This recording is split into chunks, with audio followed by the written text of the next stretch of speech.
Alors bonjour Bruno, Bonjour. nous sommes au domaine d'Alonis en Bourgogne, à Curgy, à Vergoncet Oui, exactement, sur un parc de 3 hectares et demi où nous faisons du maraîchage biologique en permaculture. Donc lieu maraîchage où les adhérents de l'association peuvent ramasser leurs légumes et trouver des plants aussi pour planter dans leur propre jardin. Donc oui, aujourd'hui tu vas nous montrer une petite technique pour planter des fèves et des petits pois un peu en avance c'est pour, ça. sur le temps. Donc Alors déjà, il y a différentes choses pour planter des fèves, hein. Donc là, je vais vous montrer ce que l'on fait aujourd'hui, mais aussi ce que l'on peut faire. En fait, il y avait sous cette couche, cette bâche-là, en fait, il y avait un engrais vert, comme ce qu'on voit ici. alors je vais vous montrer un Voilà, engrais vert mais où les canards que l'on lâche tout l'hiver dans le jardin voilà. ont brouté, ont picoré, voilà, donc ils l'ont bien ratiboisé. Donc c'était un mélange de blé, de légumineuses, Oui, n'est-ce pas Bruno? oui, c'est ça. Et donc du coup, ils l'ont bien picoré, donc ça fait un peu moins enfouir, mais... Voilà, c'est ça. Donc en fait, je l'ai un peu enfoui, cet engrais vert, et j'ai mis une toile dessus il y a à peu près une quinzaine de jours pour faire chauffer le sol. Parce que la toile est noire, donc on va pouvoir retirer la toile et je vais vous expliquer ce qu'on peut faire pour planter des fèves. Il y a différentes méthodes pour ça. Voilà. Donc là, on va retirer la toile tout simplement, comme ça. Donc on retire la toile, voilà, on va la retirer.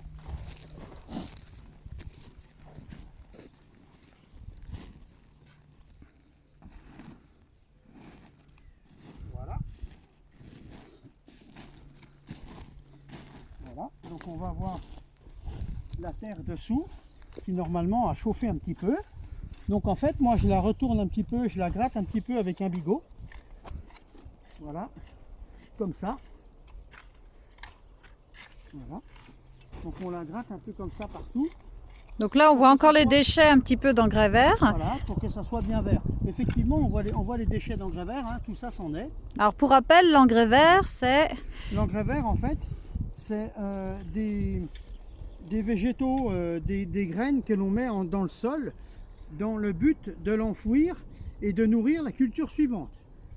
Donc en fait, cet engrais vert, pour nous, c'était un engrais vert d'automne, donc c'est sur une base de céréales, blé, orge, avoine, seigle, triticale, de la févrole, des pois, voilà, et des radis chinois. Donc les radis chinois sont très intéressants dans l'engrais vert avant l'hiver, si on arrive à les faire de bonne heure, parce qu'en fait, ils descendent à peu près sur ça dans le sol, d'accord, et ça décompacte le sol, et finalement, quand on a enfouir cet engrais vert, il reste de l'eau avec, parce que le bulbe, en fait, reste en eau, voilà. Donc ça garde de l'eau dans le sol, et c'est très bien. Voilà, donc on gratte comme ça. On enlève éventuellement les grosses mottes. Voilà. Et ensuite, on va tester quelque chose cette année, c'est-à-dire que normalement les fèves, on va faire une petite saignée comme ça sur le côté, voilà, normalement pour planter les fèves. Donc voilà, on fait simplement comme ça. On va aller jusqu'au bout, mais pour la vidéo, on va s'arrêter là parce qu'il y en a plein à faire. Donc on fait ça sur plusieurs rangs. Voilà, donc sur une largeur comme ça, on va faire 3 rangs. Comme ça. Voilà. Voilà. Alors là, vous allez voir une chose, c'est que les fèves, on peut les planter comme ça en direct, sauf que moi, je les prépare avant et je les fais germer dans des plaques, comme ça. Voilà. Donc en fait, là, vous voyez, elle commence juste et on voit à peine, vous voyez, il y a une petite racine ici, c'est tout. Voilà. Donc en fait, la subtilité de ça, en fait, c'est de ne pas les planter quand le système racinaire est trop développé. Parce que quand le système est trop développé, en fait, la racine tourne ici et elles ont du mal à s'enraciner. Ça fait des fèves qui ne sont pas très grosses. C'est pour ça, donc là c'est un peu délicat à faire, mais ça se fait bien quand même.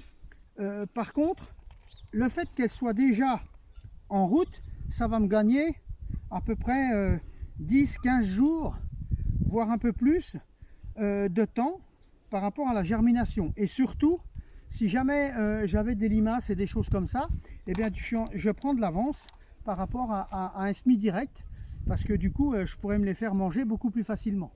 Alors au niveau des limaces, l'intérêt de faire un engrais vert avant, c'est qu'en fait on donne à manger à ces limaces, et les limaces en fait, pour qu'elles ne mangent pas ce que je vais planter dans le sol, eh bien il faut qu'elles aient à manger ailleurs. Parce qu'un ravageur, il vient souvent manger ce que vous avez dans votre jardin parce qu'il a faim. Donc si ce ravageur n'a pas faim, eh bien il va moins vous embêter. D'accord? Voilà. Donc là on va regarder, je vais mettre ma plaque ici. On entend les pintades qui sont derrière nous, dans les animaux Voilà. qui sont dans le parc. Voilà. Donc là le sol est un peu meuble. Voilà. Et donc je vais récupérer les fèves que je vais pouvoir mettre comme ça dans le terrain. Vous voyez, là je peux les positionner, elles sont déjà germées. Donc il faut y aller tout en douceur. Il faut y aller tout en douceur. Voilà. Ne pas casser les germes. Voilà, comme ça. Parce que sinon, si vous le faites, vous voyez, je les mets comme ça. Voilà. Vous les voyez comme ça ici. Tout simplement. Voilà. Donc là, vous voyez, on les voit. On voit bien le système racinaire ici, qui a déjà super bien développé. Donc hop, je les mets directement comme ça, avec un petit trou comme ça, finalement comme un oignon, pour ne pas casser le système racinaire. Voilà, et ça se passe très bien. Voilà. Vous voyez?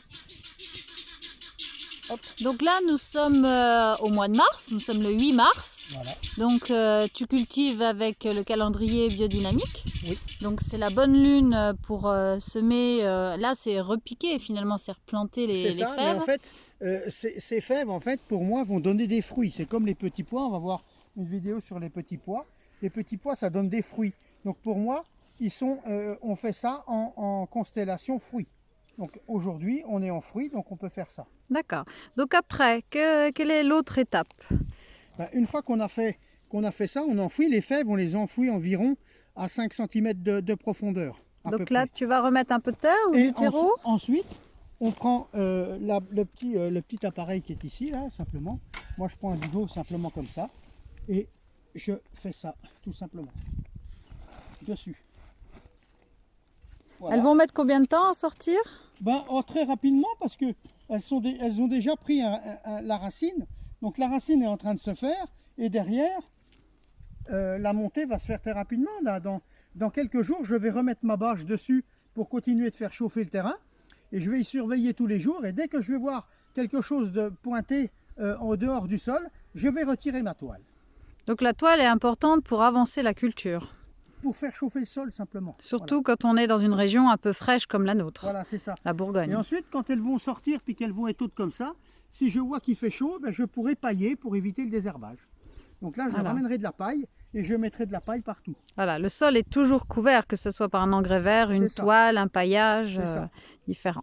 Donc je pourrais aussi mettre un paillage dessus tout de suite, directement. Sauf que si je fais ça, en fait, mon sol va rester froid parce qu'on est encore qu'au mois de mars et il fait froid. Donc si je veux avancer mes fèves pour en avoir de bonne heure, eh bien je fais ça. Ou autrement, je décale mes semis de fèves. C'est pas un problème, mais j'aurai des fèves plus tard. D'accord, très bien. Voilà. D'autres choses à savoir à ce niveau-là? Ben non, on a à peu près dit. Les plaques, on les a fait, je les ai semés, il faut à peu près 6, 7, 8 jours pour faire germer ça.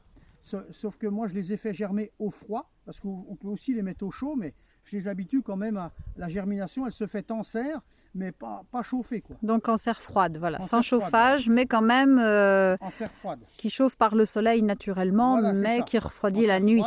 Et la nuit, elles sont au froid pour qu'il n'y ait pas de problème et que la transition se fasse bien au repiquage. La fève demande moins de chaleur que des tomates ou des aubergines. Une fève pourrait se planter aussi avant l'hiver si on la plante un peu profond. Donc ça se pourrait très bien se passer aussi, sauf que si vous avez des ravageurs, vous risquez de vous faire prédater beaucoup plus facilement les fèves qu'en les faisant comme ça. D'accord, très bien, merci Bruno. Voilà. Et puis si vous voulez plus d'informations, vous pouvez aller voir notre site internet alonis.com ou notre Facebook Alonis et éventuellement nous écrire un petit mail alonis@gmail.com. À bientôt. Au revoir. Au revoir.